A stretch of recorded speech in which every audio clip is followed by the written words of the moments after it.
My husband converted to Christianity after going to church with me, and it led to him bashing the LGBT community after being friends with lots of activists for years, coming out as straight, and ruining our 5-year gay relationship. So we, 28M, 27M, have been married for like 3 years and dated for about 2. In total, 5 years of a gay relationship. We're 2 men, have always been 2 men, and I don't think that's going to change anytime soon. My husband and I have had a rather healthy relationship for the most part. Of course we have minor arguments every now and then, but what relationship is perfect? In the end we always resolve them and our affection would continue as normal. This is kind of why I'm really confused by what's going on with us. Why now? I'm a Christian. I know a lot of people don't like the idea of that, but gay Christians do exist. My husband was agnostic, not necessarily an atheist, just wasn't completely on board with any religion. And that's fine, I would have supported him if he found peace in literally anything. He didn't need to become a Christian, and honestly, as selfish as this sounds, I wish he didn't. I know this makes me sound like a terrible person, but he changed so drastically afterwards and I miss the man he used to be. It was a slow start. He asked me about verses from the Bible, we went to church, he even fasted for Lent. Christmas this year was much more than just presents, and I was happy that I had this piece of me to share with him now. I was raised religious and struggled with my identity. If it weren't for other queer Christians, I would have left Christianity. I was glad that I still had these things we could bond over, but it kept ramping up. All of a sudden, he's going to church more than I am, which is perfectly fine, is always carrying a Bible with him, and will randomly cite a verse when we're having political discussions.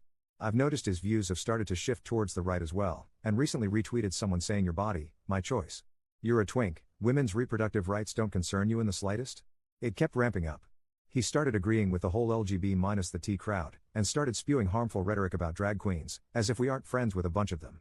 When I told him that drag queens are much less likely to harm children than some pastors, he lost his mind saying I was a heathen and that his friends were right. This is the part that caught my attention. What friends? I asked him what he meant by that, and he started backtracking, saying he was tired and that we should go to bed. I was tired, and arguing didn't seem like it'd do us any good right now, so I put a pin in it and we got ready for bed. Our room has a bathroom connected, and usually we keep the door open. He takes a shower and makes sure to lock it, which was weird, but I didn't say anything about it. If he wants to set this boundary down, that's fine, but he could at least communicate it, eek? The next day is a Sunday, and he's already out of bed and I'm assuming at church. I get up and got ready, but once I arrived I realized he wasn't there. That confused me, so after the service I called him asking him where he was. He tells me he's in church, but I told him I was here too and didn't see him. He clarifies he means this the other, I'm not going to say the denomination because I don't want to cause any arguments, church. This was news to me, especially because he never brought it up and still carried our Bible.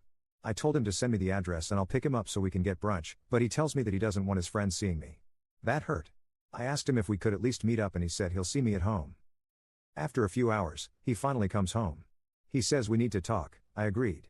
I wanted to ask him why he didn't want his friends seeing me, and as I opened my mouth to ask the question he set him straight. I stared at him for a bit, and he continued, explaining that his church helped him realize he wasn't going to see the kingdom of God if he continued living in sin and that he needed to leave me as soon as possible. He told them about the pastor comment I made last night, and they said that I was a devil trying to lure him away from Christ.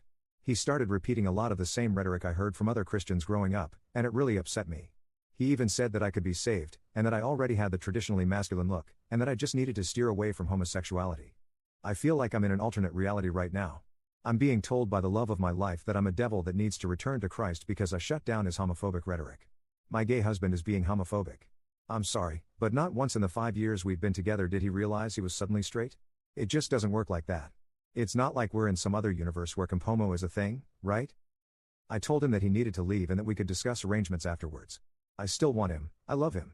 But I have no idea how he could look at me with a straight face and tell me all of that. He started arguing saying that he didn't want to leave and that we could be friends, so I told him that I wouldn't be friends with a self-hating queer for the life of me. He packed a bag and left. His location shows he's at some random house I've never been to, but I assume that's one of the churchgoers he's friends with. I don't even know what I'm supposed to do from here. Did I seriously just lose my husband? I don't understand how this could happen. What can I do now? I miss him already. Update. Thank you to everyone who gave me genuine advice on my last post. I'll quickly answer some common questions. No, he does not have a family history of bipolar disorder or any other mental health disorder that would cause sharp changes. No, he isn't cheating on me with one of his church friends, but I will get more into this later. No, he isn't bi. I'm bi, and we've had conversations and he said he experimented in high school but it wasn't for him. I talked to his family and our friends about the whole thing. I explained we were separating because of his newfound faith and how he's acting. I told them about the stuff he said and they're all worried for me. I don't think that I'm in any sort of danger, honestly. I did talk to my church about this, and they told me that the church he's attending is notorious for this sort of thing. One of them will show up after a service and wait outside, and if someone is walking out alone, they'll come up to them and start chatting.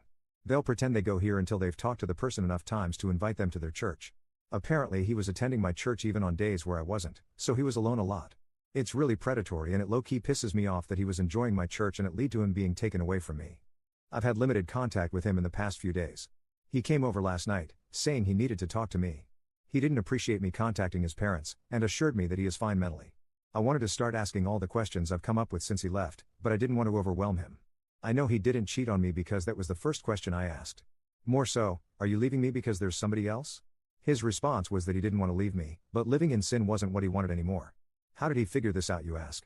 After grilling him for an explanation, he finally admitted that he tried to cheat. The guy who kept coming to my church and basically recruited him was apparently so attractive that he would listen to anything he said. So he tried to cheat, failed, and went the full 180 and has decided being gay is the ultimate sin. Not the fact that he tried to have an affair. This is actually going to drive me crazy. Finding out he wanted to cheat but didn't is almost worse, because it's like, seriously? You tried and got rejected? That's embarrassing as for you, and doubly embarrassing for me. I asked him if they knew he was married to a man, and he simply told them I was his gay roommate who turned him, and now that he's straight again, I've gone off the deep end. He's an actual liar. He showed me some Bible verses, ones that were just blatantly different from the ones in mine, and kept trying to convince me that I need to change too. He said that he still cares about me, and wants to be friends. I asked him what about our actual friends, and he said they're too far gone. He just kept talking and I was done with it. He isn't the man I fell in love with and it pisses me off. He wasn't even dressing the same anymore. White dress shirt and slacks and the most boring hairstyle ever. He didn't look like my Anthony. The more he talked at me, the more it was clear I didn't want to be with the man he is now. He left, and for the second time in our life, he walked out that door without saying I love you, and I was fine with that. This morning I talked with my lawyer and I am going through with a divorce. After I was done, I stopped by where he was staying and knocked on the door, half wanting whoever owned the place to be there when I gave him the papers, half because I didn't want him coming to my home anymore. When the man opened the door, I realized this is who he was talking about, and it took a bit to keep my anger in. I asked for my husband, and when he saw me, the look in his eyes made it clear that he wasn't expecting this out of me. I made it clear to the other guy that I was handing my husband, gay husband, divorce papers, to end our marriage, the gay one between two men. Us, we're those two men. Because I don't know who needs to hear this, but if you wake up next to a man for 3 years out of your life, chances are you are a homosexual. So sorry to break it to you. I won't be able to go into details of the proceedings themselves, but I'm going to completely distance myself from him as best I can. His actions have been horrible on my health, and his family and friends can handle him better than I can. I'm going to miss the man he used to be, but I have my people surrounding me. I'm going to be okay. I hope for his sake he'll snap out of this one day, because the self-hatred isn't healthy, but when he does I won't be there.